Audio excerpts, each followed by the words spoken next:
bit of an introduction before we actually start with our prayer. This is our 11th program in the Climate Care series. We started a year ago, October. Our inspiration started with the article in the New York Times in August of last year that said that 30 years ago we could have saved the planet. So it led us to be quite concerned. And then we read Laudato Si and became more aware of how Pope Francis is encouraging us to really pay attention to what's going on in this world. And not only for us, but especially for the most needy in this world. So we started these programs. And for those of you, many of you have been here for the previous 10. And for those of you who are new to our grouping today, I'd just like to share with you that we have tables back there that have a number of items that we display to show how we can actually reduce the plastic that we use, both by getting rid of plastic bags as well as plastic utensils. So if you want to just take a minute to look at the table to see what's offered there. We have a woman here who actually creates the bags that you can use in lieu of plastic to shop. And they're for sale over there if you are interested in that. We have always started our programs with prayer, and we end with song because we are a Catholic community. And one of our members, who's been here for, since the beginning, let Monica know that he wanted to prepare the prayer. And so I'm going to turn the microphone over to T. Mullen. And the prayer that you have is the one that he provided for us for today. Well, I didn't provide it. Actually, You provided copies. Does everybody have a copy? You have one? No, they don't. it is from Laudato Si,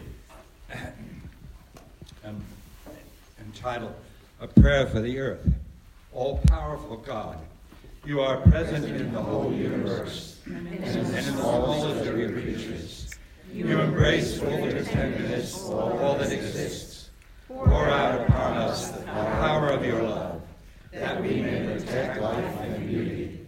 Fill us with peace, that we may live as brothers and sisters, harming no one. O God of the poor, help us to rescue the abandoned and forgotten of this earth. So precious in your eyes, bring healing to our lives, that we may protect the world and not prey on it, that we may sow beauty, not pollution and destruction. Touch the hearts of those who look only for gain, at the expense of the poor and the earth. Teach us to discover the worth of each thing, to be filled with awe and contemplation, to recognize that we are profoundly united with every creature. As we journey towards your infinite light, we thank you for being with us each day. Encourage us, we pray, in our struggle for justice, love, and peace. Amen. Amen. Thank you. Thank you. Do you need my phone? Thank you, Steve.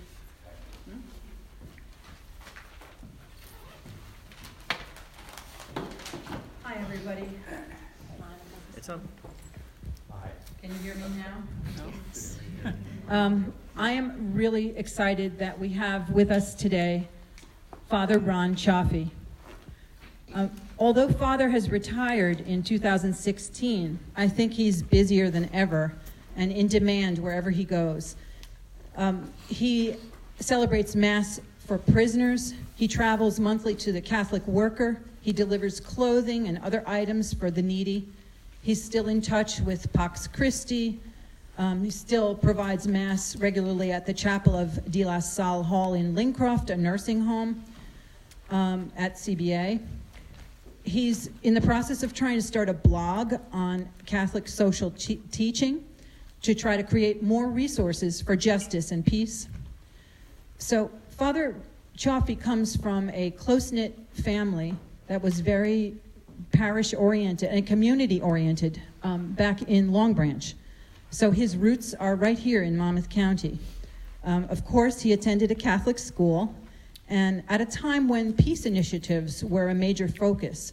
So the community that he grew up in and participated in seemed to form the roots for his continued social activism. He has 2 master's degrees, one in pastoral counseling and one in ecumenics from Princeton. In 1981, he was named parochial vicar of St. Joseph Parish in Keyport, now Our Lady of Fatima, and he was named pastor of that parish in 1989 until his retirement in 2016. He continues to be the director of the diocese's office. Was. Okay. It's defunct now. Oh, it's That defunct office. now. Okay. Well, for a long time, he did much work for the Office of Social Concerns. He was involved in the parish Haiti Committee and continues to be extremely active. So please welcome warmly Father Ron Chaffee.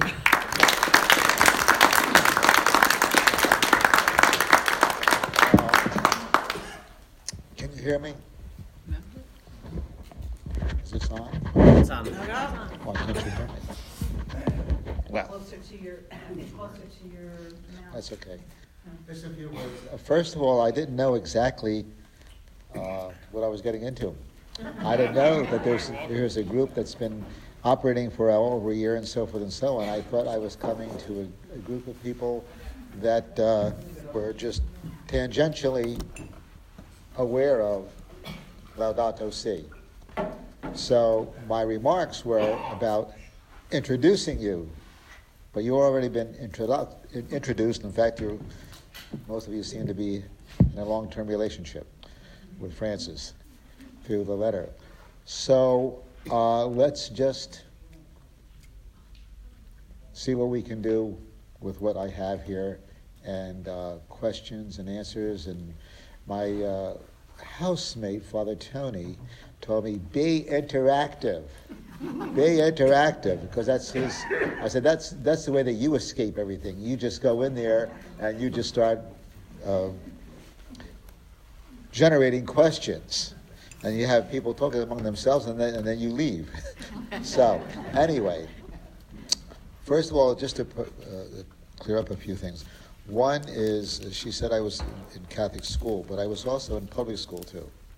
In fact, I was in Catholic school, and then when I was in the 2nd grade,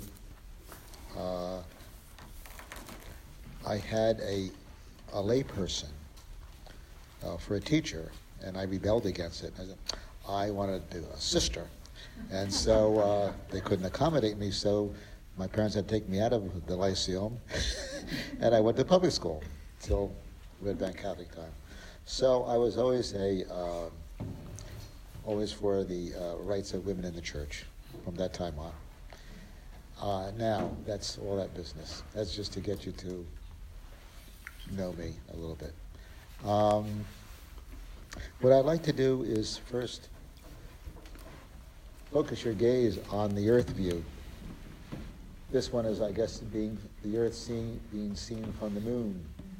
And the point is, what I wanted to do is share a poem. You may be aware of the poem before. It's called Riders on the Earth Together. Anyone familiar with it?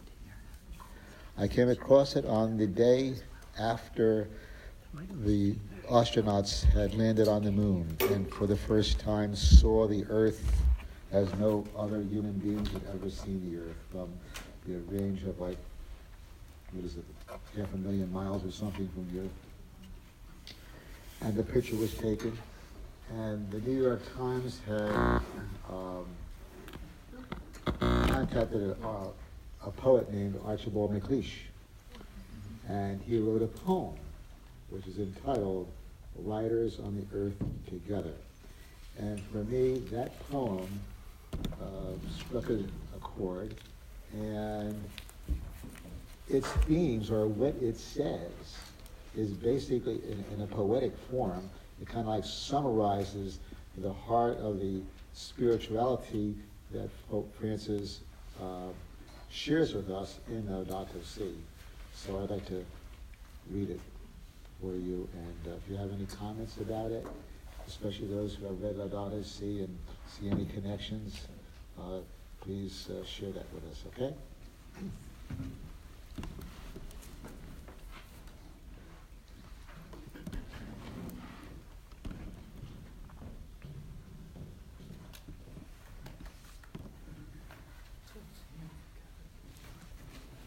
Men's conception of themselves and of each other has always depended on their notion of the earth. Oh my God.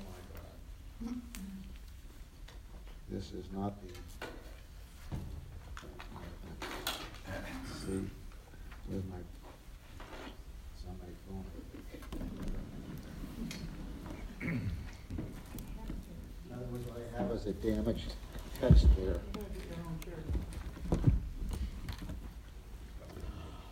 Oh, this is terrible. It's on my phone. What's the name of it? Can I let you talk while I go to the car and get my phone? Because it's on my phone.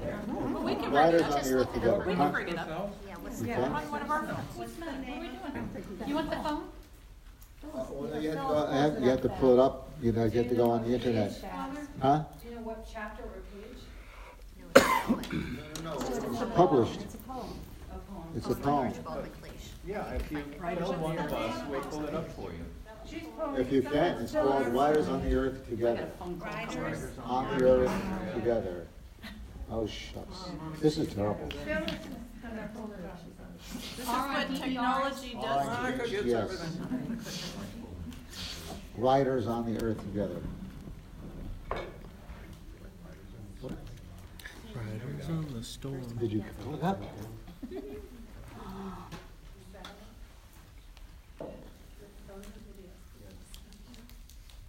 Oh, beautiful. Okay, thank you. God's with us. Amen. Hey. Everywhere. And I'll be sure to return that phone. Okay. So, men's conception of themselves and of each other has always depended on their notion of the earth. When the earth was the world, all the world there was, and the stars were lights in Dante's heaven, and the ground beneath men's feet roofed hell, they saw themselves as creatures at the center of the universe, the sole particular concern of God. And from that high place, they ruled and killed and conquered as they pleased. And when, centuries later, the earth was no longer the world, but a small, wet, spinning planet in the solar system of a minor star off at the edge of an inconsiderable galaxy in the immeasurable distance of space, when Dante's heaven had even disappeared, and there was no hell, at least no hell beneath the feet, men began to see themselves not as God-directed actors at the center of a noble drama, but as helpless victims of a senseless farce, where all the rest were helpless victims also, and millions could be killed in worldwide wars, or in blasted cities, or in concentration camps without a thought or reason, but the reason, if we call it one, of force. Now, in the last few days, the notion may have changed again. For the first time in all of time, men have seen it not as continents or oceans from the little distance of 100 miles or 2 or 3, but seen it from the depths of space, seen it whole and round and beautiful and small, as even Dante, that first imagination of Christendom, had never dreamed of seeing it, as the 20th century philosophers of absurdity and despair were incapable of guessing it might be seen. And seeing it so, one question came to the minds of those who looked at it. Is it inhabited? They said to each other, and laughed. And then they did not laugh. What came to mind 100,000 miles and more into space, halfway to the moon, they put it, what came to their minds was the life on that little planet, on that little lonely floating planet, that tiny raft in the enormous empty night. Is it inhabited? The medieval notion of the earth put man at the center of everything. The nuclear notion of the earth put him nowhere, beyond the range of reason even, lost in absurdity and war. This last notion may have other consequences, formed as it was in the minds of heroic voyagers who are also men. It may remake our image of mankind, no longer that preposterous figure at the center, no longer that degraded and degrading victim off at the margins of reality and blind with blood. Man may at last become himself. To see the earth as it truly is, small and blue and beautiful in that eternal silence where it floats, is to see ourselves as riders on the earth together, brothers on that bright loveliness in the eternal cold, brothers who know now that they are brothers, truly. Thank you.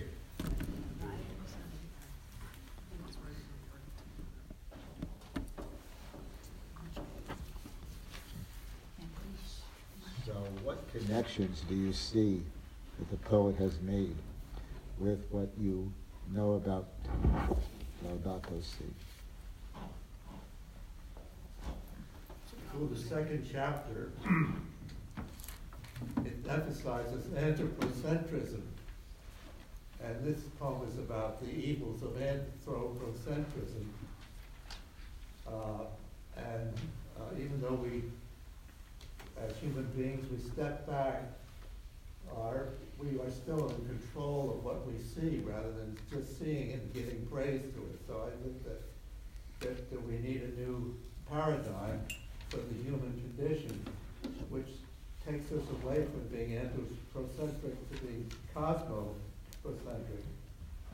And Archibald MacLeish, if he were here, I'd ask him to correct his language and to be men and women.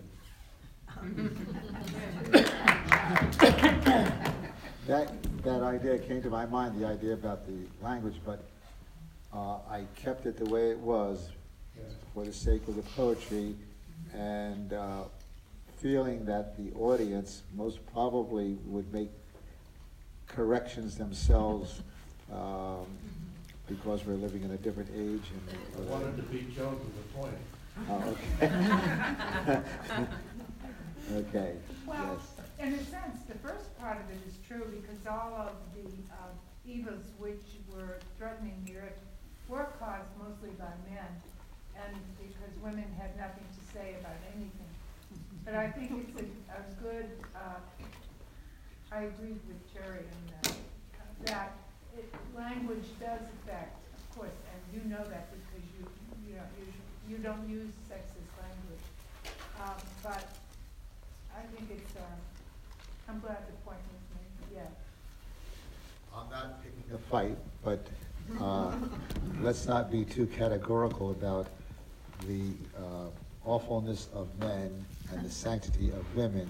I remember reading the Spartan mothers would say to their sons going off to war, "Come back, son, with your shield or on it." Yes. So No doubt. it's the human race. It's the human race Yes, you're that right. we don't want to get into those things about it. You know? So what's needed is the spirituality that the poem points towards and also expresses, having been given a new way of seeing ourselves. The poet hopes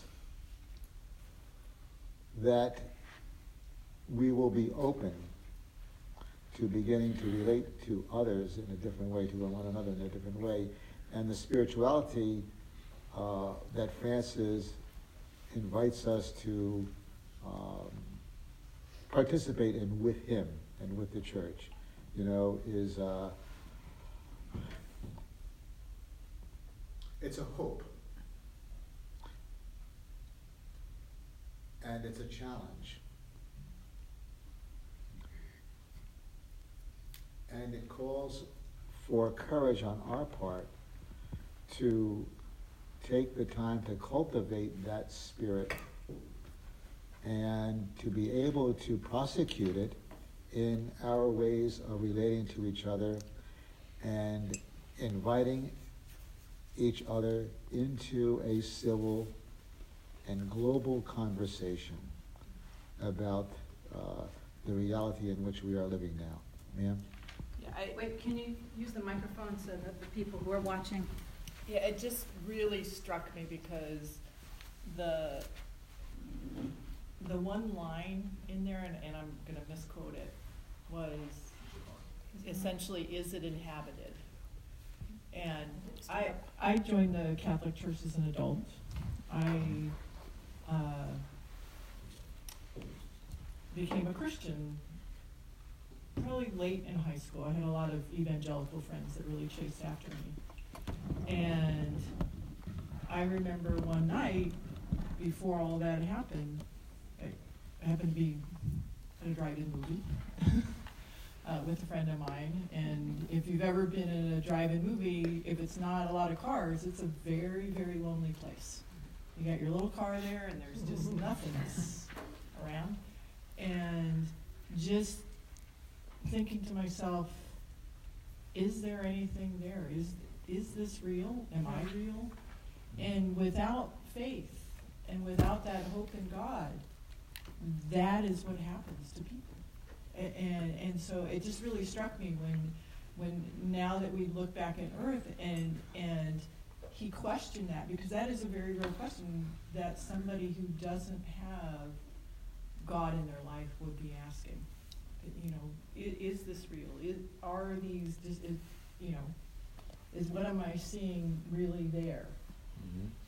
And I think that gets even more confused now that we have the ability to create or mimic reality in all of our visual and our technologies. I think that's just going to get even worse for all of us. And so how do we help people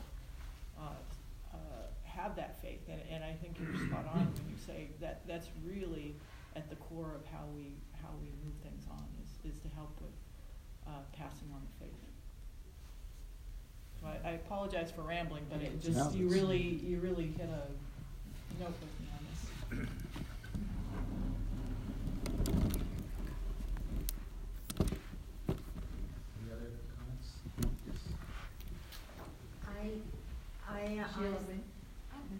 Yes. I was just going to say that honestly, I haven't read the whole book. I've just read little bits of it here and there. But what I love about that poem, one of the things I love is the title of it, Riders on the Earth. And to me, that kind of puts me in my place, because the earth... The microphone's not on. It's on. You got to keep it close to your mouth, please. Okay, I'll try. I just wanted to say that being a rider on the earth with all the other riders who are riding along, and where would we be without the earth?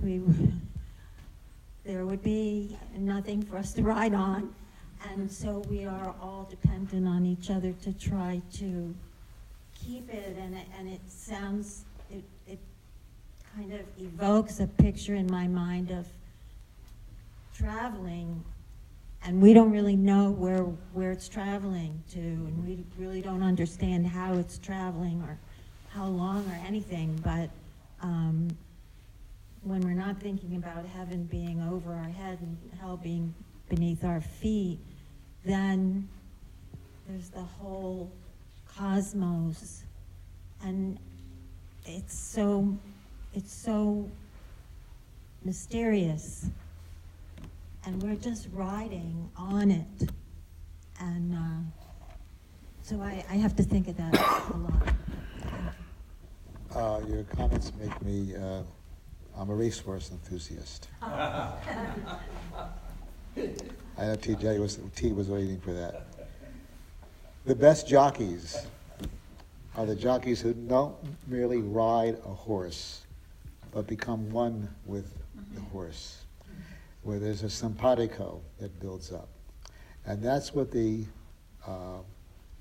Laudato Si spirituality, the Christian theology, is all about. How do we make connections with all with whom we are in relationship. The whole idea is reality is relationships. Bad relationships, wounded relationships have their consequences. And we're all wounded warriors in a certain kind of way. Okay? We're all in need of healing. And we need to heal, be open to the healing. And this is what the letter calls us to. So the jockey who is in communication with the horse has the best chance of prevailing, versus the cowboy who tries to dominate and subdue the bucking bull or bronco, winds up on his backside. So we have been bronco busting the earth, if you want to say that, in so many ways by our profligate way of wasting the resources of Mother Earth. And that's a lesson we need to learn. Another thing about the letter, the Pope, in so many words, is speaking about what Catholic social teaching calls human rights. I presume, well, I'm going to ask you the question. How many of you are familiar with that body of teaching that we call Catholic social teaching? 1, 2, 3. Raise your hands high if you're raising your hand. Okay, well, what is Catholic social teaching? I've been trying to teach that for years to the deacons when I had the Office of Social Concerns until Bishop David decided that we didn't need the office anymore. So, Catholic social teaching is the Church's centuries-old effort to reflect on the primordial commandment. Thou shalt love the Lord thy God with all thy heart and soul and mind, and thy neighbor as thyself. What does it mean to love the neighbor? What does it mean to love God? How does that translate? How do we have to translate that into our everyday relationships with one another? And now Laudato Si tells us, how do we translate that, our relationship to Mother Earth and to all the living things with whom we share the gift of life?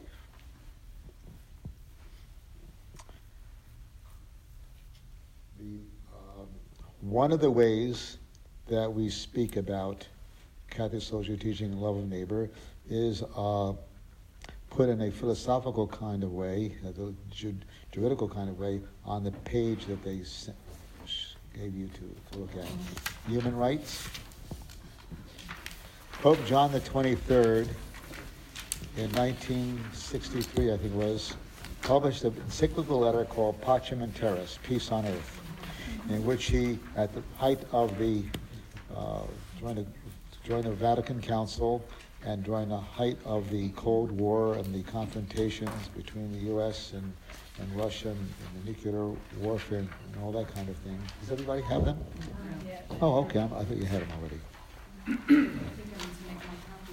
So the Jesuit priest. Can people share? Share one, share. Be on one until we make more copies.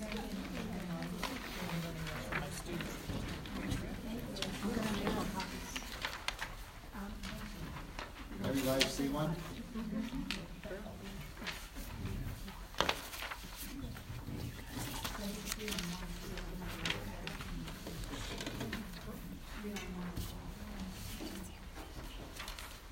So David Hornbach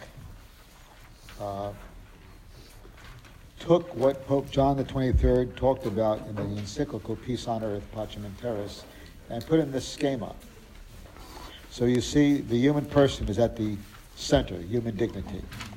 And on the outside, you have the different ways of speaking about human rights. Communication rights to your left of the circle. Everyone has the right to be informed truthfully. The right to freedom of expression, education, and culture. The right to communicate. That's one of the ways in which we express that human right. Then there's the religious rights. The right of religious freedom. The right to private and public expression of religious belief, etc., etc. Sexual and familial rights.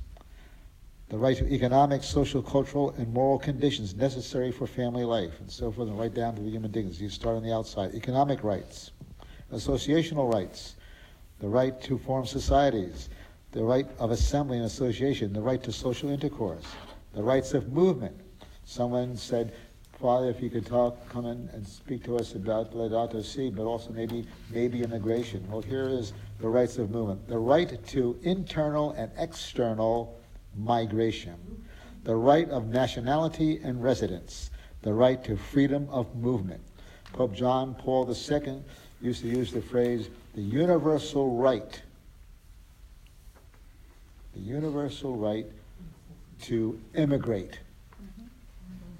When the conditions in which you are living are so disastrous and you have no way of influencing them at the particular moment, you have the right to seek refuge. Now, every human right, if we say to each other, you have the right to life, you have the right to adequate food, nutrition, the right to adequate health care, the right to adequate education, and so forth. Every right that we assert for others and for ourselves comes with it a companion piece. Every right has a corresponding obligation or duty.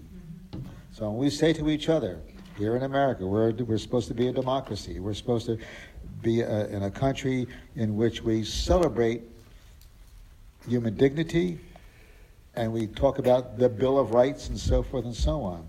So if we're saying to each other, we have the right to life, the right to education, the right to protection, the right to health care, and so forth and so on, then we have the individual and corporate obligation to participate in seeing that we and others do indeed enjoy and celebrate that right. So that's our social compact.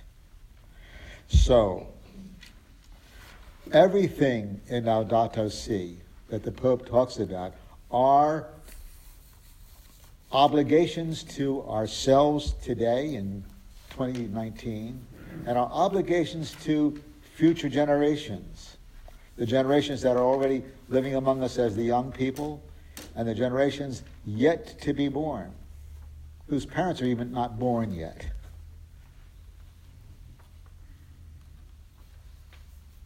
So there's a very powerful, deep neighbor love that we are called to. And so, as Phyllis had brought up, she said she texted me today that it's reported that the Pope is about to ready, if he has not already made it plain, that harmful ecological actions on our part should be seen as sin. It's a sin to abuse Mother Earth. It's a sin to exert harmful dominance over other living things. So we're called to a new appreciation of ourselves and our responsibilities to every living thing, including Mother Earth. You know, we are of the earth. And the Pope in the encyclical, as you know, if you've read that part of it, speaks about the earthly elements of the liturgy. How do we praise God? As Catholics, we know no better way to praise God but to say, the mystery of this water and wine, may we share in the divinity of divinity of God as God shares in our humanity. So God is calling us to understand that God invites us to participate in the very stuff of God's being. So the bread and the wine become the body and blood of Christ. The elements of the earth. We can do nothing, therefore, that's worthwhile outside of our connection to the earth. Even our prayer, even our deepest way of giving praise to God. God doesn't want anything from you or I except that we love one another. And it's in our love for one another that we love God. In a certain kind of way, we can say that we can't on this earth embrace God except through embracing our brother and sister.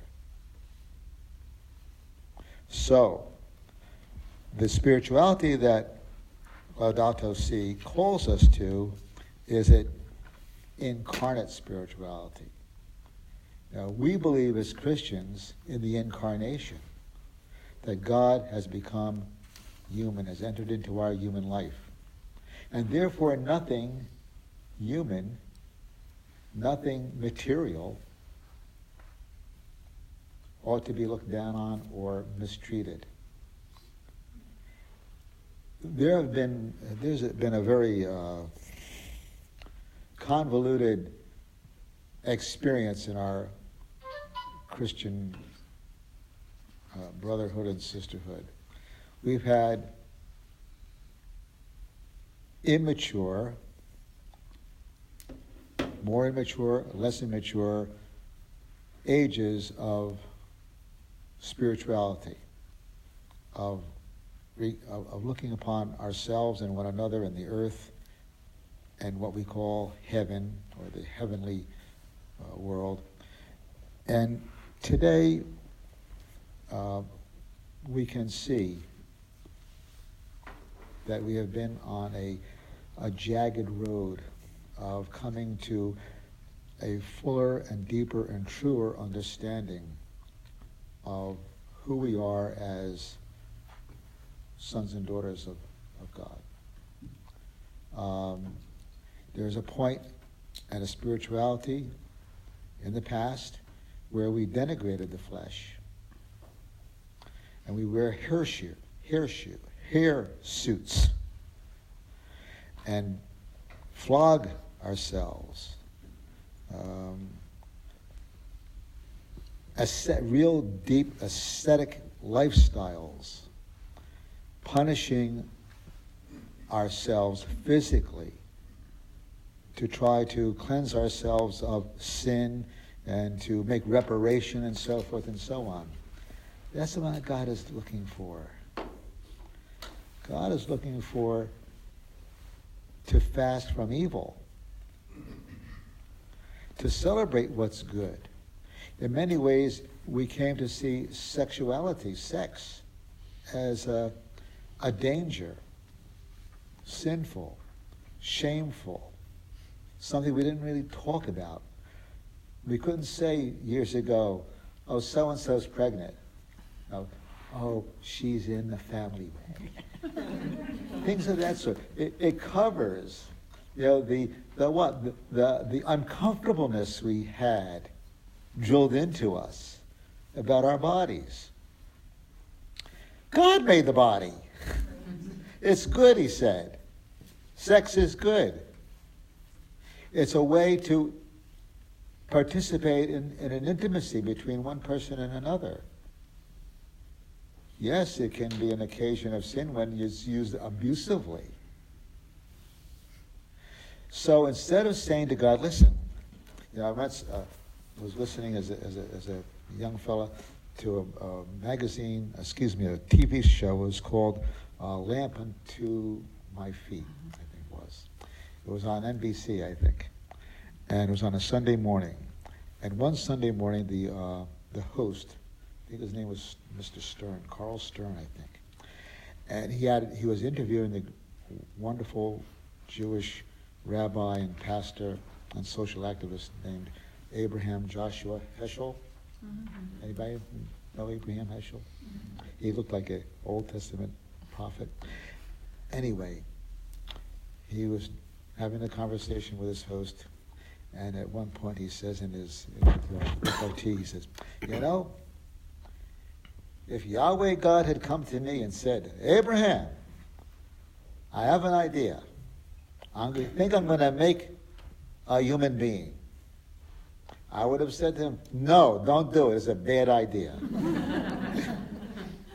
Because, as the poet says, we spend a lot of our time torturing each other, killing each other, plundering each other, disrespecting each other. And in all those ways, we're doing that to God. So, our good fortune is that God thought better of it.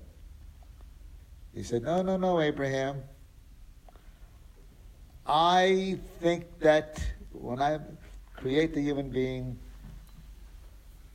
they're going to come to a point where they can say, yeah, you know, we've kicked against the goad so long. Maybe we do have the capacity to deliver on God's hope in us. God has a tremendous amount of confidence in us, human beings, to live up to the status that God has blessed us with as being, as far as we know, intelligent, the only intelligent, reasoning life forms. Scientists today, real scientists today, I mean experts on evolution and so forth and so on, have come to the realization that evolution, as it evolves, is giving us so much information that the appearance of thought, of self-reflection, is not an accident, but built into the evolutionary process. So we are not the children of mere chance. It's part and parcel of the, say, DNA of reality. That, of course, can feed into our ongoing, Christian reflection on incarnation and who we are and where we are headed. So, like this morning, at the funeral mass, spoke about, that God is not afraid of death. God has nothing to do with death.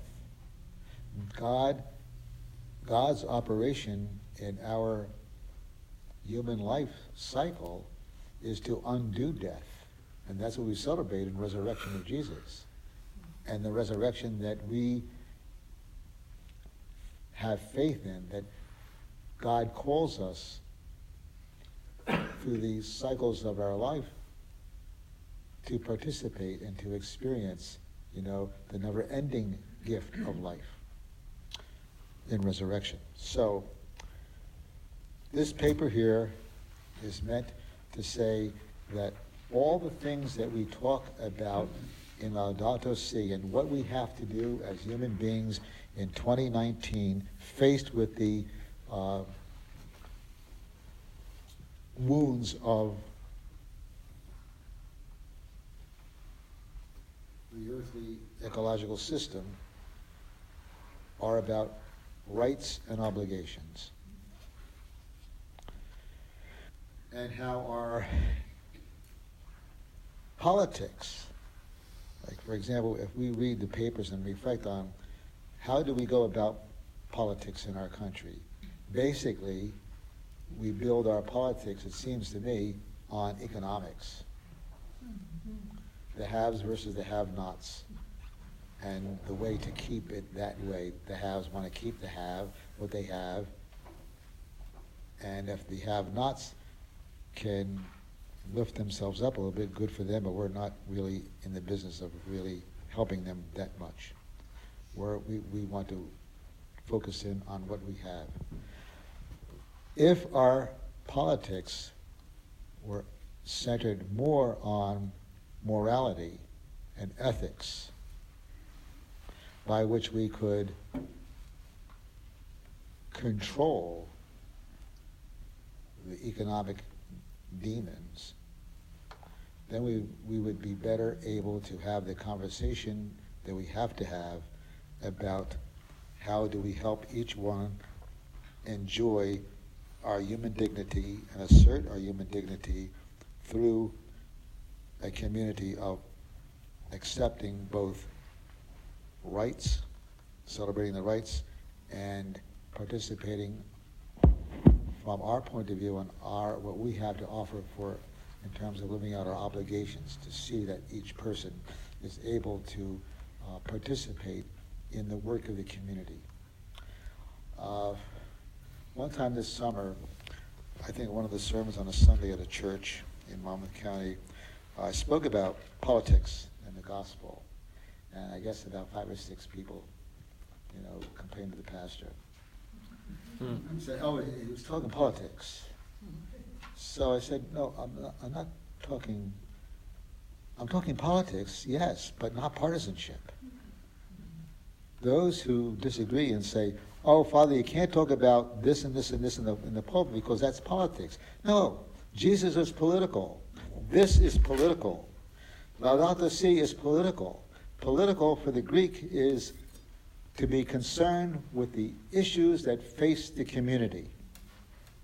In Greek, an idiot was not someone who was psychologically malformed or wounded, but an idiot in classical Greek society was someone who absented him or herself from the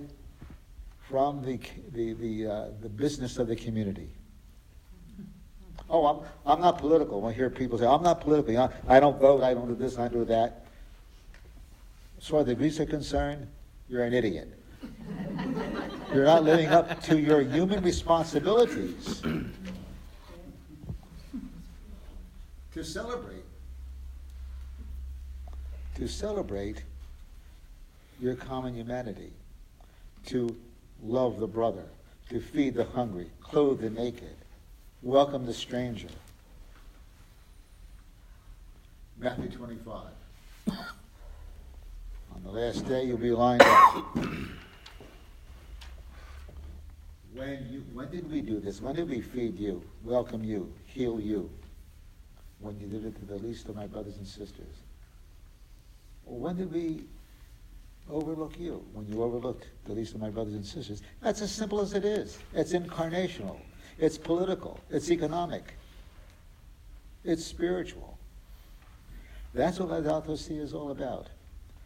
Calling us to grow up psychologically, politically, interpersonally, to stop the nonsense of separating ourselves on the basis of color, ethnicity, sexual orientation, so forth and so on. Everybody loves variety. In nature, we love different colors, we love different shapes. This morning when I turned on my machine there, and it was a beautiful scene of a forest in Maine in autumn. It was gorgeous. People have no problem having a dog who's black or white or spotted, but don't be a human being if you're black or brown or red, or you speak a different language. God loves diversity. We love diversity, except when it comes to us. About what? Why? So all those things, we've got to call them by name and exorcise them. That's a wonderful part of our liturgy, too, the exorcism. Drive the devil out. Drive the devil of racism out. Bigotry out. That's part of Laudato Si. So Laudato Si is a very Christian reflection, meditation. It takes the scriptures at face value. Love yourself, love your neighbor, and in that love of self and neighbor, you love God. Anybody can say, oh, I love God. Well, what do you do about loving? Oh, I get up 3 o'clock in the morning and I drink castor oil, and then I punch myself, and then I say prayers, and I say all 150 Psalms. Okay, what did you do about your neighbor next door who's in need? Oh, what do you mean? I was too wrapped up in my own self.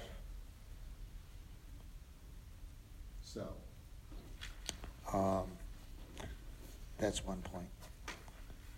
Any reflections, any responses, or any questions so far? What I'm trying to do is to impress upon myself and yourself the deep theological and Christocentric nature of Laudato Si. It's a compendium of how to be a Christian, which is a compendium on how to be a human person. The stories of Jesus in the Gospels are stories in which Jesus tries to teach us how to be good neighbors. To be a good neighbor is to be ecologically astute. Don't fast from banana bread. Fast from cellophane bags, etc., etc. All those different ways that your committee and you people have been learning about over the last year. How do I live responsibly?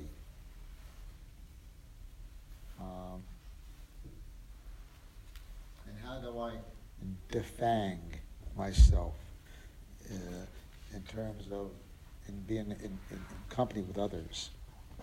I'd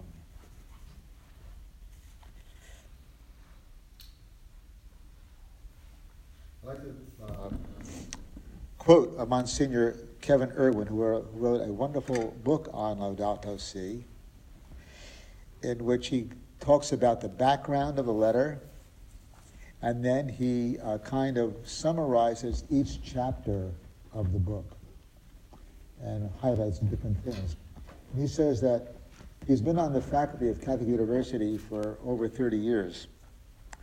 And he describes Laudato Si as a primer about a truly Catholic theology of God, of ourselves, and of all that dwell on this earth, as well as a primer in a truly Catholic spirituality, where we are not taken out of the world to pray and worship God, but are rather immersed more and more fully in and on this good earth to see God in all things and to worship God in all things, even as we await our return to the Lord and see God face to face. So, as you know, the Pope speaks about human ecology. Ecology is just a fancy word for talking about relationships. And that's what it is. It's all relationships. How God relates to us, how God teaches us and calls us and invites us to relate to one another.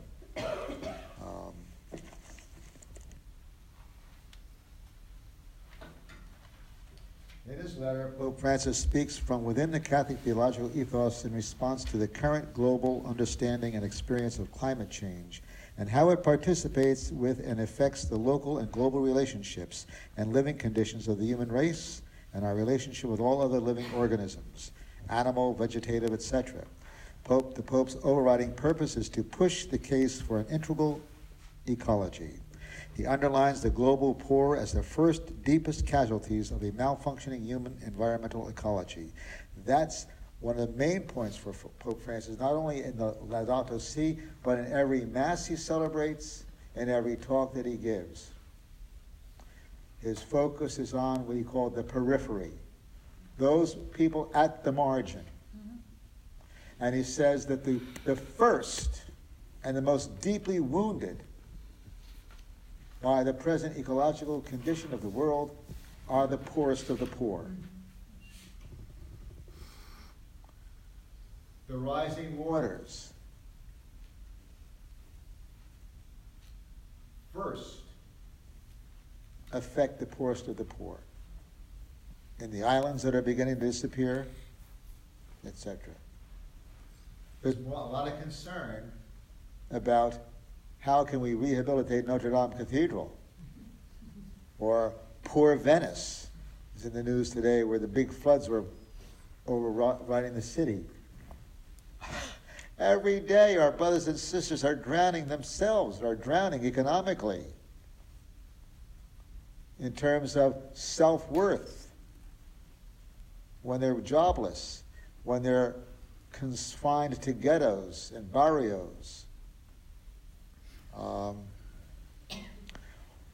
Be concerned for the buildings, yes, but not more concerned than for our brothers and sisters in various situations of poverty and marginalization. The breadth of the encyclical, then, from environment to immigration, he speaks. From dangers of climate change, it ranges to the urgency of food distribution. From political action concerning our common home to prayer and spirituality steeped in an awareness of God's gift of creation. The encyclical roams from efforts to stop pollution and deforestation to contemplation of the goodness and praise of the God of all creatures, great and small. The 6 chapters of the letter. What is happening to our planet? The methodology, he says, is to read the signs of the times. And he invites us to adopt the very famous trilogy of facing reality. See what's going on. Learn about it. Teach it to others. Make judgments. This is the point at which we are in terms of understanding what's happening to us and in the world. And then devising actions, responses. See, judge, act. There was a famous Belgian priest and teacher named Cargeton, and he's the one who put that formula together that Pope Francis has adopted, and he also continues to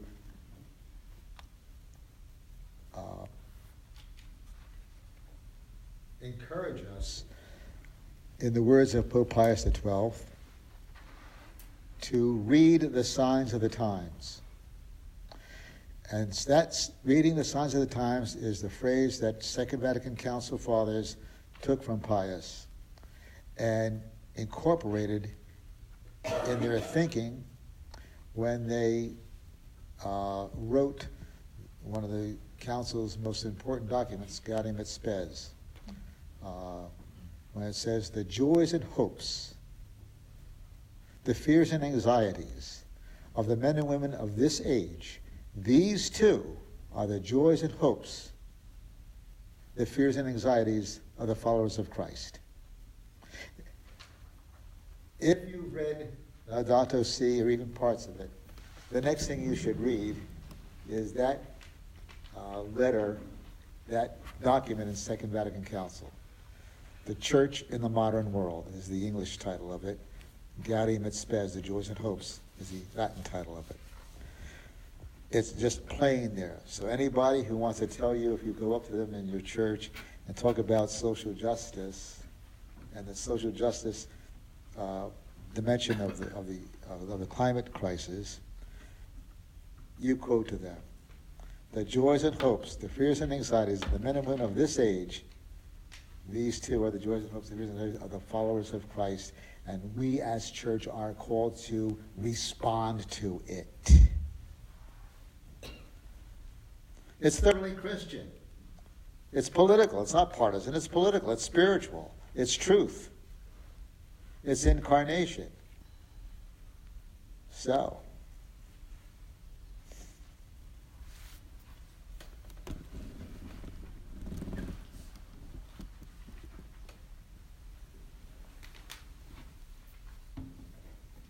Pope Francis lays out the foundation for his explicit and implicit understanding that all created beings are just that, beings in relationship with one another. Specific issues he touches are climate change, water scarcity, biodiversity, how we know that every day more and more species are going extinct, above the ground and in the sea. All as a result of the climate change, and the climate change in large part being egged on and exasperated by our unjust abuse of the ecological system of the world. Now, technology and globalization, he critiques. And the technology and that we have been able to create and to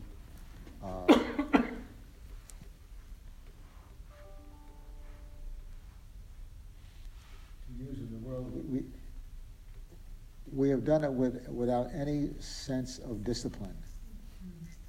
And so there is a call in the letter to harness our appetite for technology, to rein it in where it has gone beyond bounds and is the weapon by which we have wittingly or unwittingly, whipped the earth and one another.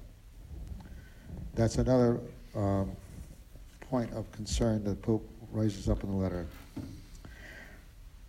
Responding to the times in which we are living, the resources available, the wisdom of the Gospels, the orientation of life offered by Jesus and his vision and invitations to us to live with him is another part of the letter. In paragraph 116, Pope Francis corrects past church tendencies to promote an over-the-top estimation of humanity's abilities and dominion. To wit, modernity has been marked by anthropocentrism, which today continues to stand in the way of the shared understanding and of any effort to strengthen social bonds. The time has come to pay renewed attention to reality and to the limits it imposes. This, in turn, is the condition for a more sound and fruitful development of individual society. An inadequate presentation of Christian anthropology gave rise to a wrong understanding of the relationship between human beings and the world. Often what was handed on was a Promethean vision of mastery of the world, which gave the impression that the protection of nature was something that only the faint-hearted cared about. Instead, our dominion over the universe should be understood more properly in the sense of responsible stewardship. So the Pope spends a good bit of time in the letter speaking about the misunderstanding of that Genesis text. And God set man over the earth to have dominion and to subdue it. So it's a very pointed fact that Pope Francis headlines his reflection as care for our common home. Not dominion, riding roughshod, but care, sensitivity, caressing, loving, enabling or helping Earth to live out its job description from God. Neglecting to monitor the harm done to nature and the environmental impact of our decisions is only the most striking sign of a disregard for the message contained in the scripture and the structures of nature itself. When we fail to acknowledge as part of reality the worth of a poor person, a human embryo, a person with disabilities, to offer just a few examples, it becomes difficult to hear the cry of nature itself. Everything is connected. Once the human being declares independence from reality and behaves with absolute dominion, the very foundations of our life begin to crumble. For instead of carrying out his role as a cooperator with God in the work of creation, man sets himself up in place of God and thus ends up provoking a rebellion on the part of nature.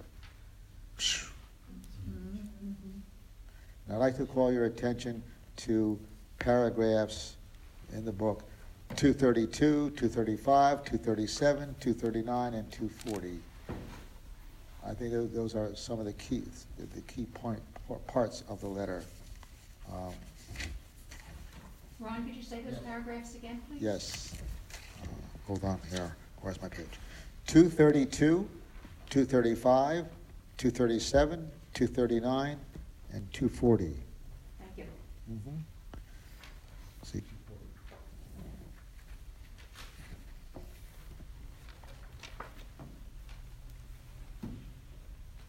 Example 240. What time is it? It's a quarter after 3. How long do you meet for? 240. The divine persons are subsistent relations, and the world, created according to the divine model, is a web of relationships. Creatures tend towards God, and in turn, it is proper to every living being to tend towards other things, so that throughout the universe we can find any number of constant and secretly interwoven relationships. This leads us not only to marvel at the manifold connections existing among creatures, but also to discover a key to our own fulfillment. The human person grows more, matures more, and is sanctified more to the extent that he or she enters into relationships going out from themselves to live in communion with God, with others, and with all creatures. In this way, they make their own that Trinitarian dynamism which God imprinted in them when they were created. Everything is interconnected, and this invites us to develop a spirituality of that global solidarity which flows from the mystery of the Trinity. Richard Rohr, you guys know Richard Rohr? Yeah. Lovely Richard Rohr. You should read him every day. Yeah. He has one book called what? Everything Belongs. Everything Belongs. Okay, what did I say, 232? Not everyone is called to engage directly in political life. Society is also enriched by a countless array of organizations which work to promote the common good and to defend the environment, whether natural or urban. So, you're a group. Some, for example, show concern for a public place, a building, a fountain, an abandoned a monument, a landscape, a square, and strive to protect, restore, improve, or beautify it as something belonging to everyone. Around these community actions, relationships develop or are recovered, and a new social fabric emerges. Thus, a community can break out of the indifference induced by consumerism. These actions cultivate a shared identity and a story which can be remembered and handed on. In this way, the world and the quality of life of the poorest are cared for with a sense of solidarity, which is at the same time aware that we live in a common home which God has entrusted to us. These community actions, when they express self-giving love, can also become intense spiritual experiences.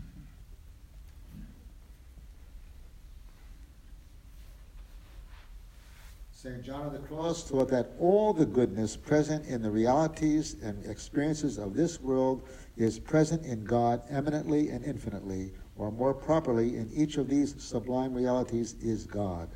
This is not because the finite things of this world are really divine, but because the mystic experiences the intimate connection between God and all beings, and thus feels that all things are God. Standing awestruck before a mountain, he or she cannot separate this experience from God and perceives that the interior awe being lived has to be entrusted to the Lord. Mountains have heights, and they are plentiful, vast, beautiful, graceful, bright, and fragrant. These mountains are what my beloved is to me. Lonely valleys are quiet, pleasant, cool, shady, and flowing with fresh water. In the variety of their groves and in the sweet song of the birds, they afford abundant recreation and delight to the senses. And in their solitude and silence, they refresh us and give us rest. These valleys are what my beloved is to me. St. John of the Cross. There's a lot of beautiful, beautiful stuff in this letter. So, for Advent, you should make a promise to yourself. Read the letter.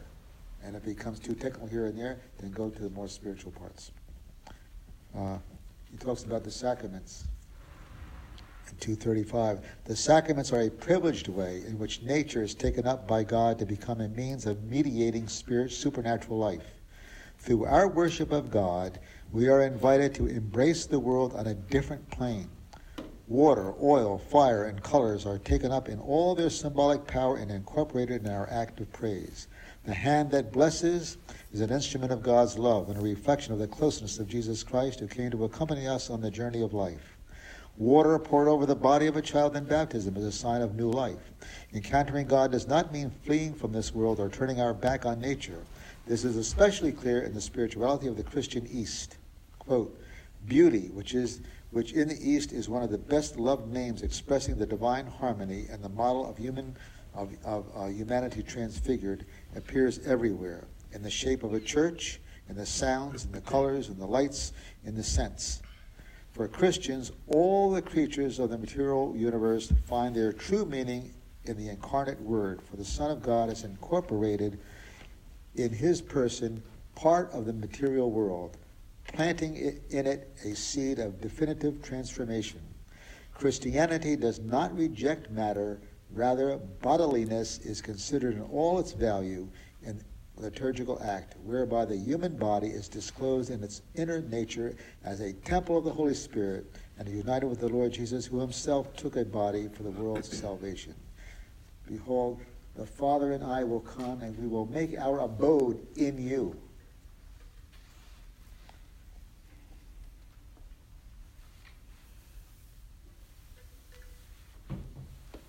One last one. Number 237. On Sunday, our participation in the Eucharist has a special importance. Sunday, like the Jewish Sabbath, is meant to be a day which heals our relationships with God, with ourselves, with others, and with the world. Sunday is the day of the resurrection, the first day of the new creation, whose first fruits are the Lord's risen humanity, the pledge of the final transfiguration of all created reality. It also proclaims man's eternal rest in God. This way, Christian spirituality incorporates the value of relaxation and festivity.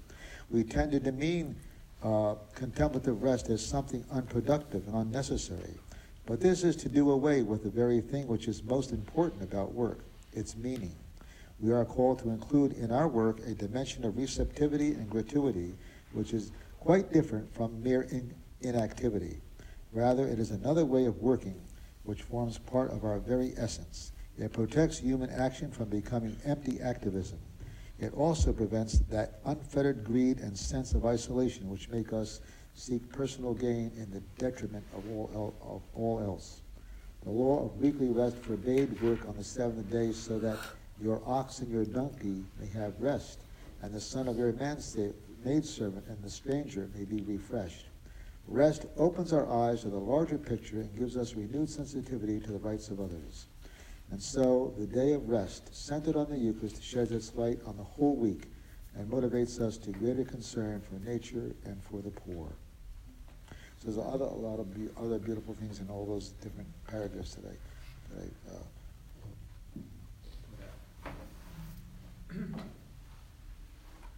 So how does what we've been talking about today fold into what you as a group and individuals are trying to do day in and day out here at St. Anselm's?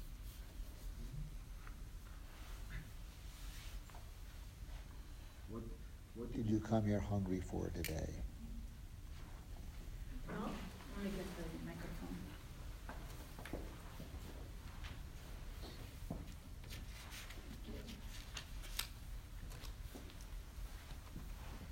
Vertical and close to you. Okay.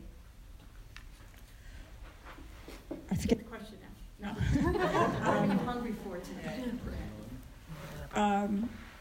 We here on this Creation Care team started presenting these programs to raise awareness to our fellow parishioners and our neighbors of what's happening in the world and what's the world is heading for if we don't take further action. And our action is sometimes very simple. You know, the banning of plastics, the taking away the plastic bags, the plastic balloons from the beach, use of things that can be recycled more and more. So again, we hope whenever we meet, that is what we want to do, raise awareness. Well, how you doing? Mayor Koch always used to ask every day, how am I doing? How are you doing? Have you asked your parishioners how you doing? Not necessarily. But we do have people say to it, I liked what you presented. And we try to put stuff in the bulletin, which we know that people don't always read. But every little bit helps. Jerry? As an outsider, I heard about this parish and what it's doing, and from some friends that we know, Bill Shuddy, who was a master gardener, who worked here for a long time. Bill Shuddy, who was a master gardener who worked here in the parish for a long time with parishioners, said the other day that he had the most wonderful spiritual experience working with the parish here. No one was saying anything, but everyone was doing something. And it was just like a wonderful monastic experience, so that this parish is really developing a spirituality out of the dignity of work, which is right at the center of the whole thing here. The dignity of the human being can be lost very easily when work is not seen as necessary and technology takes over the dignity that we had once as human beings. So Bill Shuddy, if any of you met him, had a great admiration for the parish here when he was working on the garden that the parishioners were making up. It was a real spiritual experience for him. Thank you. Anybody else?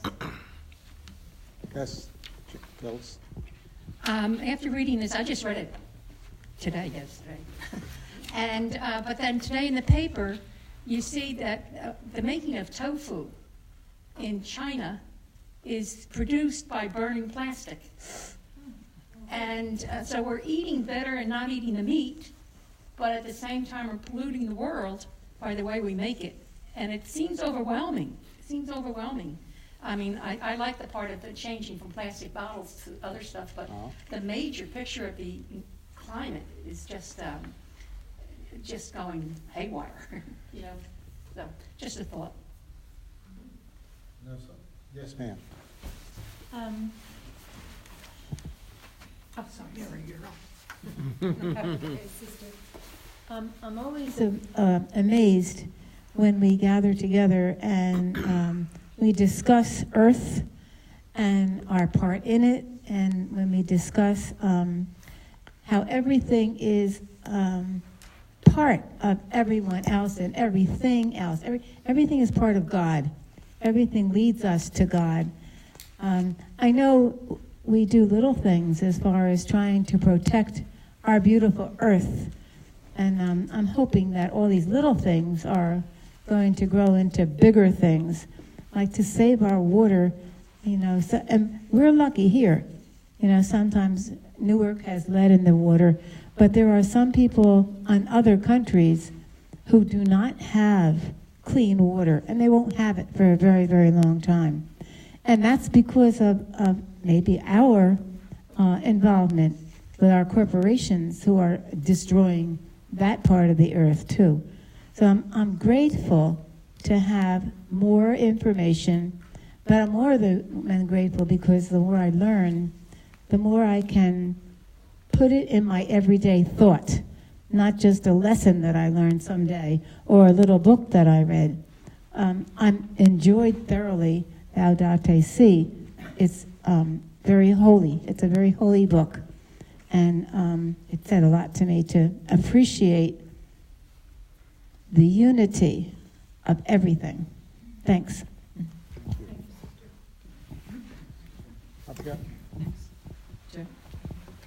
You know, I tend to try to look at things systematically. That's just the way I'm built. And I think what the Pope has given us in Laudato Si is a primer on how to live as a Christian. You know, I've done a lot of studying of my Christian tradition, and it's been very satisfying intellectually and emotionally. And I still, ask myself when I get up in the morning, well, where does the rubber meet the road? What am I supposed to do to live this tradition? And I think before we had Laudato Si, I think it was much, much harder to understand in practical ways, little ways, how I can live my Christian tradition. You know, they talk about loving your neighbor as yourself. That's a wonderful, concept. But this Pope, and in his writings, has been very specific about the fact that if I throw a plastic can into the water in Long Branch, I'm not loving my neighbor perhaps on the West African coast. He uses the word integral all the time in his writings. And I keep wondering about it because it's an awkward word. But when you stop and think about what it means connectedness. We can't escape our connectedness. And this goes right back to our theology. Jesus gave us sonship with God. He made us kins to each other and with God. And by living a kind of ecologically aware lifestyle, we're living that out. And as a 12-step person, I learned about awareness, acceptance, and action. And we're in a process of trying to raise awareness as much as we can for these situations. But then there's this maturation process where we have to own it. We have to understand it and internalize it and own it. And then once it gets to be an organic part of us, we may be in the position of taking some actions that implement that awareness. So I think it's a fabulous letter. I think it's a seminal piece of Christian literature in dragging what could be a very heady and intellectual understanding of our Christian tradition and telling us basically how we're supposed to put our pants on in the morning in order to live that. So thank you. Or our dress. I think my greatest challenge is we're here. We have a small group of people who are working on this. We reached out to a number of parishes to try to invite more people to come. And in doing so, I read bulletins from at least 5 churches. We split up the churches in the area. There's nothing in anybody's bulletin about climate change. Right. I don't hear it from the leadership of the Catholic bishops. I see it occasionally. I don't hear it regularly in churches. If it is so seminally Christian, where are they?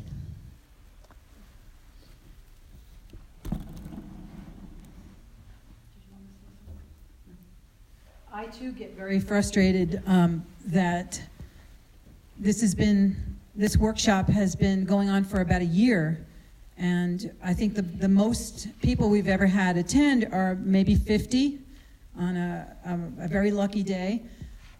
It's really hard to get the word out, and it's really hard to connect. And like Elizabeth was saying, I think people are maybe afraid to put themselves out there and talk about it, but and I know I was very astounded that our first Facebook sharing evoked a comment from a former parishioner who said, how dare you talk about climate change when no one seems to be doing anything about protecting the unborn. And it's a person for whom I have a great deal of respect. And again, there's a lot of battling going on internally within the church where I think we're all talking about the same thing, but somehow the words are not being heard. So, caring for creation, would it not include both the unborn children and the unborn animals and unborn plants and the water in our future? Right. How is this in conflict? So there's a disconnect.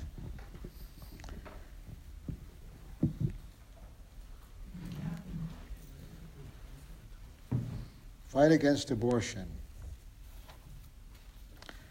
Right to life. You can't be right to life if your only focus is on seeing that every woman who becomes pregnant and every man who participates in that pregnancy bring that child to birth. But then you absent yourself from dealing with the job, the responsibility of seeing that that child has adequate access to adequate nutrition, medical help, schooling, socialization, so forth and so on. There's a big disconnect there. You can't be pro-life if all you're for is for the act of childbirth, okay? And that's the problem. And so the Republican Party advertises itself as we are the pro-life party, basically. That's what the thing has been.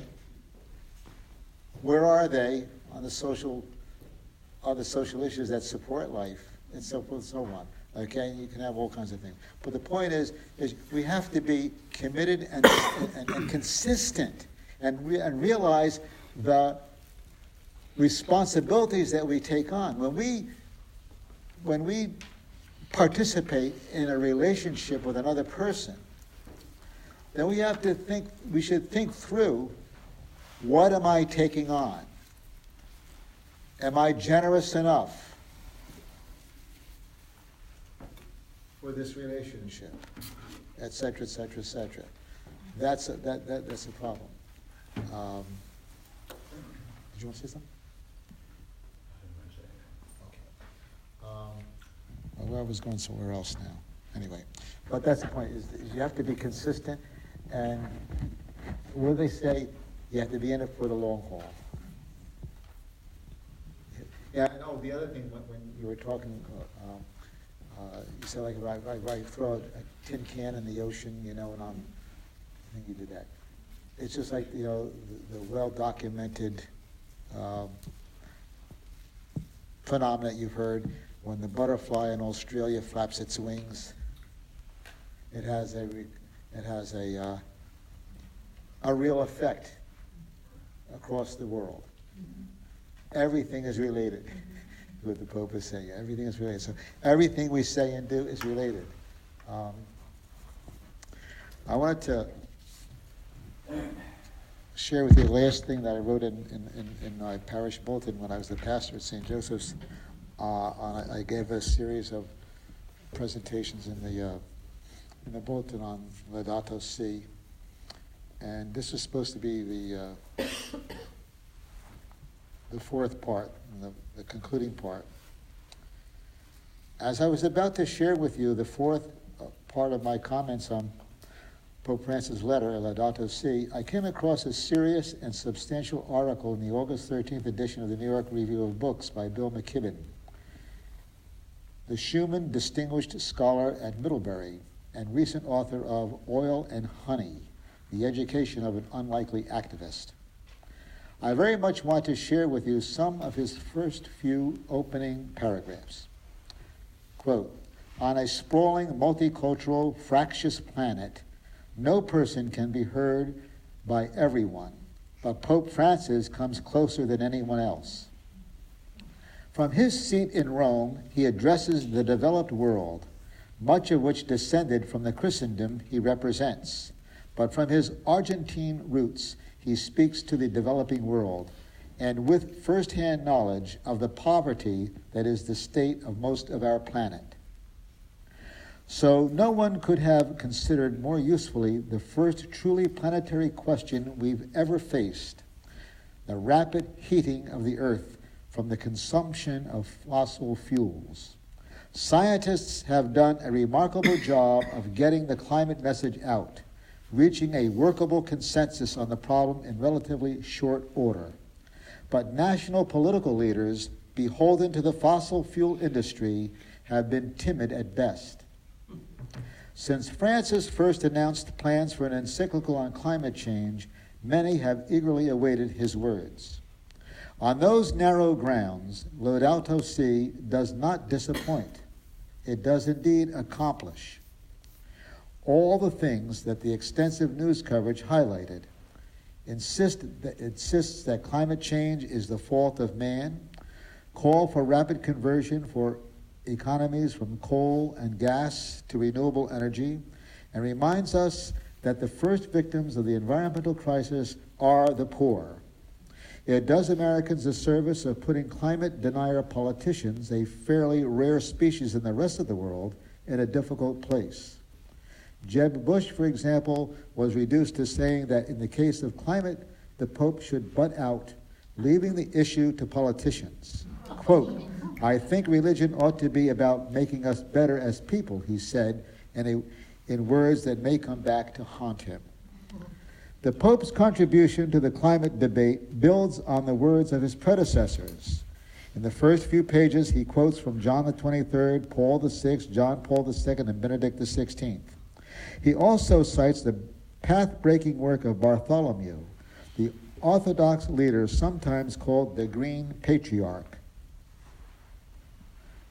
and others from the Dalai Lama to Anglican Archbishop Desmond Tutu have spoken eloquently on this issue as well. Still, Francis' words fall as a rock in this pond, not a pebble. They help greatly to consolidate the current momentum towards some kind of agreement at the Global Climate Conference in Paris in December. He has, in effect, said that all people of good conscience need to do as he has done and give the question the priority it requires. The power of celebrity is the power to set the agendas, and his timing has been impeccable. On those grounds alone, Laudato Si stands as one of the most influential documents of recent times. It is therefore remarkable to actually read the whole document and realize that it is far more even than that. In fact, it is entirely different from what the media reports might lead one to believe. Instead of a narrow and focused contribution to the climate debate, it turns out to be nothing less than a sweeping, radical, and highly persuasive critique of how we inhabit this planet. An ecological critique, yes, but also a moral, social, economic, and spiritual commentary. It's no use trying to categorize the text as liberal or conservative. There is some of each, but it goes far deeper than our political leaders allow. It's both caustic and tender, and it should unsettle every non-poor reader who opens its pages.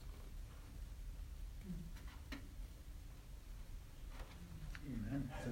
It's a nice Christmas stocking stuffer.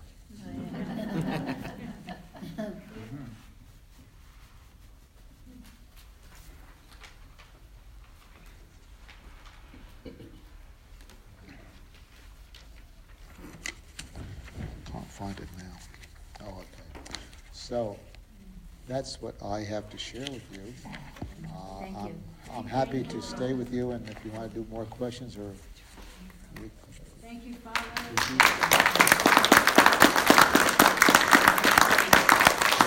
You're welcome. I hope that... Does anybody have questions for Father? I hope that... Yes.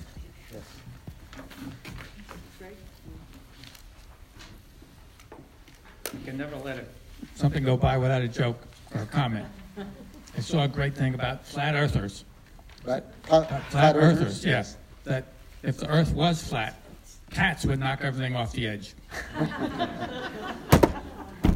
But I'd just like to make a comment about, if you have not read the second story of creation, read it. Because in the second story of creation, I believe, if it depends on your translation, there was dry land and water. And then God created man. And he brought to man every creature, every plant, every fish, and he said, you name this. Right? So since before all those other things were created, he had us participating in the creation of life as we know it on the planet. And if you haven't read that, read that, because that was a crucial thing for me about 40 years ago. And it's been on my head ever since, because God also gave us the words dominion, which my understanding was to watch over this and guard it the way I have, right? And then I read something a couple of months ago in Hebrews. And Paul quotes, he quotes the story of creation where he said, on the seventh day, God rested.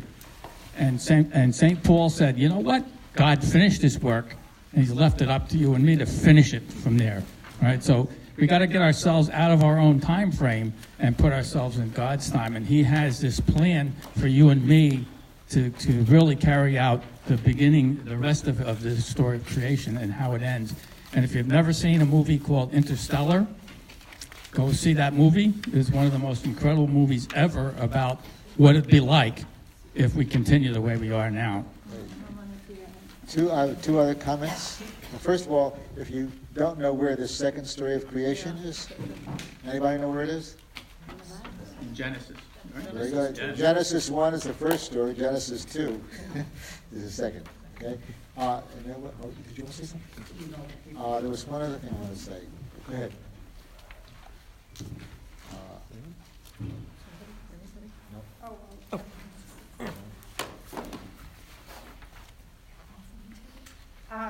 Someone before was talking about sending out to other churches in the area. And I was wondering, because it's Christian, there are other Christian churches besides Catholic. And I'm sure there are people who have great concern about the environment. And even getting down to non-Christian churches, you know, we think we have, as Catholics, I certainly know that we have a good leader, Jesus, who taught us very much about loving one another. But it happens to be very important for the Muslims, the idea of love your neighbor as yourself, which it actually does. So I think, and now that we know, there's a wonderful book, by the way, by a Franciscan sister, Ilia Delio, The Unbearable Wholeness of Being, which is it's a little difficult to get through, but it really gets very much into your head that we are all, Catholic, Protestant, Jew, we are all one. We share the same stuff. We're all made of the same stuff, and God loves us all equally. So it's maybe local people you could have something. Listen to me, I'm great, right? Telling other people what to do. But I was just a suggestion about having something that's non-denominational and see what could happen, because it is a concern. I mean, you just watch, there was a program on the other night showing how Miami is really going to suffer because of water. Florida, southern Florida completely. But anyway, that's just something I had in my head. And I thank you all for this opportunity to hear Ron. Her name is Ilia Delio. Yes. Ilia Delio. I've heard it so many ways. And that's where you say her name. Delio. She is fantastic. You all should go get into her work. Yeah, she's a and Franciscan she recently sister. had an article in National Catholic Reporter about how our theology needs to be revised. And if we don't get at that, we're going to lose the game. Yeah.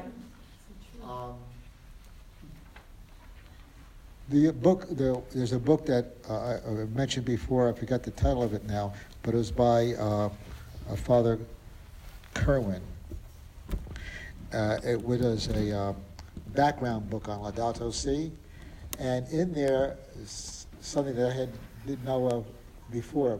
Many pages on the teaching of Patriarch Bartholomew, who was one of the Greek patriarchs now, and he has written a marvelous set of meditations, reflections on climate change and so forth and so on. And as I was coming by here, my roundabout way of coming by here, I went by the Greek Orthodox Church on West Park Avenue. They have, from time to time, invited other churches to their things. That would be a great parish to look up and say, we were just reading, Laudato Si, and we came across in literature about it, all that Patriarch Bartholomew has written. Would you all be interested, Father, whatever his name is, having a meeting, calling a meeting at your church, so that maybe someone in your congregation or yourself could bring us up to date on what Bartholomew is saying and thinking about this, and maybe we could have a conversation between Bartholomew and Pope Francis. That would be one of the ways to bring in other churches and so forth. Thank you. Wow. Father, would you grace us with the winner of today's drawing, please? What do they get? The remaining of the banana cake or what? Just the one for the banana bread. Hey. Okay, here it is. I won. Okay. Today's winner is Phyllis. Phyllis. Please open it and see it. And there's a second drawing. It's walnut, because Ed banana brought bread. back his gift to share with the group, so please pick up. Okay.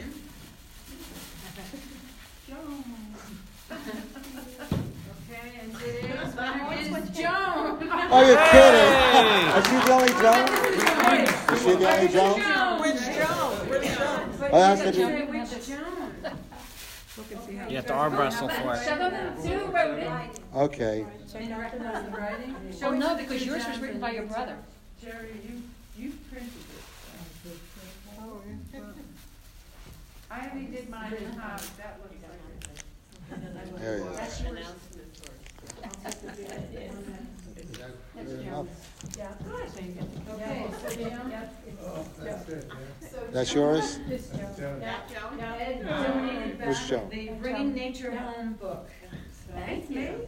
No, that's no. To Joan. Whichever Joan, you're gonna have Fight over it. This Joan. Fight over it. Arm wrestle. We'll be here all night. And here's your winning ticket as a bookmarker. We have one action item. Okay. Because Father Chaffee talked about the City Judge Act. So we always try at the end to send you, forward with a suggested action. Good. So on the Catholic Climate Covenant website, I put papers in the middle of every table before the presentation began. And it says that, without unified international action, climate change is going to wreak havoc on us. So it does ask you to go to the website on the back at the very bottom to sign the petition to U.S. senators to please have them Oh, added. great. You can take a photo if there are not enough. Yeah, at the if there's not table, enough, so- take a photo or copy it or whatever, but we would appreciate that action. Thank you so much. Excellent. Thank you. Well, thank you very much for the invitation. Thank you again, Father. Let's give Father And please remember, there is no meeting in December this year. No meeting in December because it was such a short time period.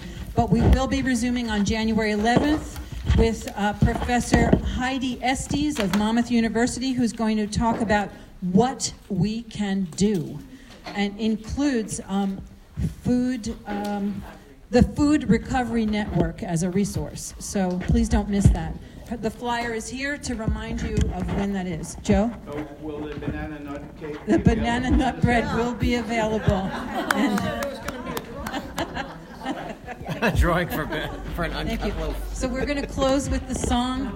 May I make Oh, it wait, one- Father has something to So say. just, it was mentioned that I say Mass at Catholic Burger in New York. There's a St. Joseph House and a St. Mary's House and Joseph House. And they are looking for blankets for the winter. So if any of you have the ability to ask your pastor to put a note in the bulletin that people would like to bring some blankets that I can bring up to Catholic Worker, it'd be really good to do. Okay? Thank you, Father. Thank you. Can't sing sitting down, can Does anybody not I have can't a sing copy either of way. Does anyone not have a copy of the song that we're singing? I think I have a different song. For the Beauty of the Earth? Oh, yeah. For the beauty okay. The larger print. Okay. Notice in the We're going to say yes on this. For the beauty of the earth, for the glory of the skies, for the love which from our birth over and around us lies. Lord of all, to you we raise this our hymn of grateful praise. For the beauty of each hour, of the day and of the night, hill and vale and tree and flower, sun and moon and stars of light. Lord of all, to you we raise this our hymn of grateful praise. Thank you, everybody. Thank you.